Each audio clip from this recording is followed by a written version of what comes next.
Hi అండి. ఈరోజు గుడ్లు ఎన్నెత్తర్ల కూర వండుతున్నాను. నేను ఎలా వండుతానో అది మీకు చూపిస్తానండి. ముందుగా ఆయిల్ వేసుకున్నాను.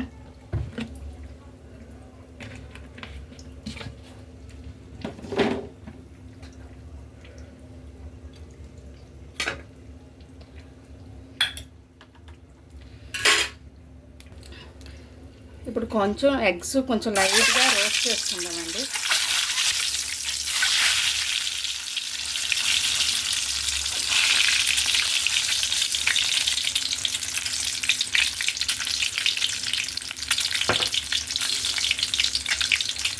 కొంచెం పసుపు వేసుకొని కొంచెం లైట్గా వేపుకుంటే గుడ్లు నీకోసం రాదు. పసుపు వేసి వేపితే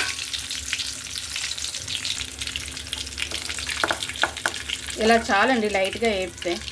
ఎందుకంటే మరీ ఎక్కువగా వేపితే రబ్బర్ ముక్కల్లా సాగుతుంది గుడ్డు.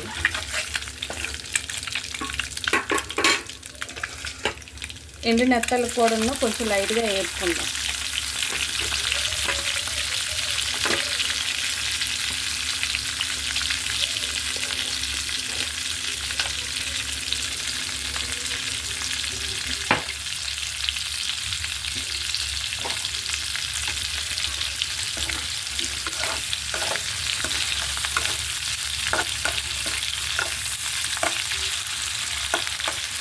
సింపుల్గా ఈజీగా అయిపోతుందండి గుడ్లు ఎన్నెత్తల కూర. నెత్తలు కూడా వేగిపోయి తీసేస్తానండి.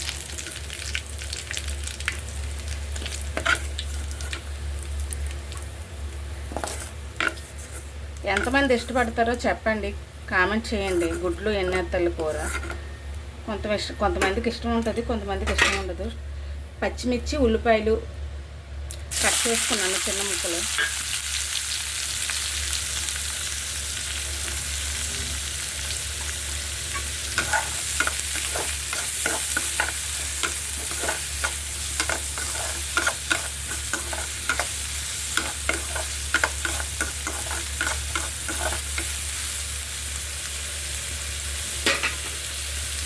ఉల్లిపాయలు బాగా మగ్గాలి. ఆలోపు టమాటా కట్ చేసుకొని ఉంచుకుందాం. ఉల్లిపాయ బాగా మగ్గిపోయిందండి. టమాటా కూడా చిన్న చిన్న ముక్కలు కట్ చేసి పెట్టుకున్నాను.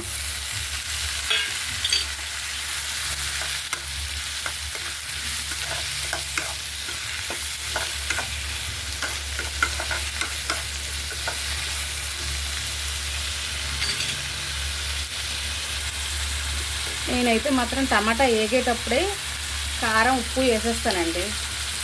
టమాటాతో పాటు ఇది కూడాను కారం కూడా మగ్గుతుంది కదా, సరిపడగా కారం.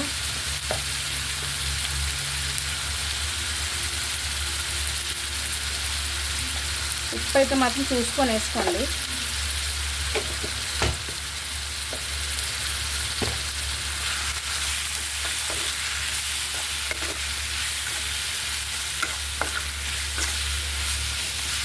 ఎంతమంది ఇష్టపడతారో చెప్పండి గుడ్లు ఎన్నెత్తల కూర.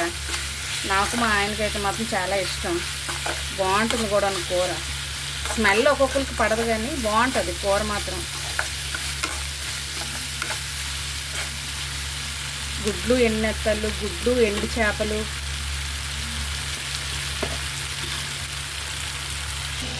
టమాటా బాగా మగ్గిపోయిందండి. ఇప్పుడు నెత్తళ్ళు గుడ్లు వేసుకుందాం.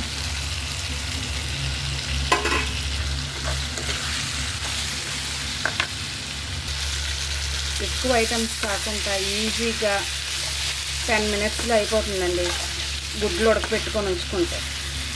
గుడ్లు ఎన్నెత్తలు ఉల్లిపాయలు టమాటాలు పచ్చిమిర్చి కారం ఉప్పు పసుపు అంతే. ఈజీగా అయిపోతుంది కూర. టేస్ట్ కూడా బాగుంటుంది గుడ్లు ఎన్నెత్తల కూర. కొంచెం వాటర్ వేసుకుందామండి.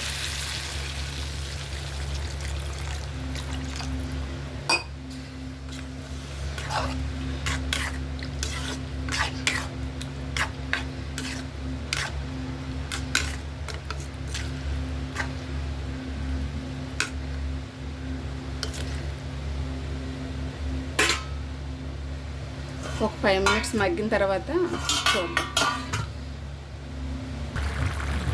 ఉడుకుతుందండి గుడ్ల కూర. ఇంకొంచెం దగ్గరికి అయ్యాక ఆపిద్దాం.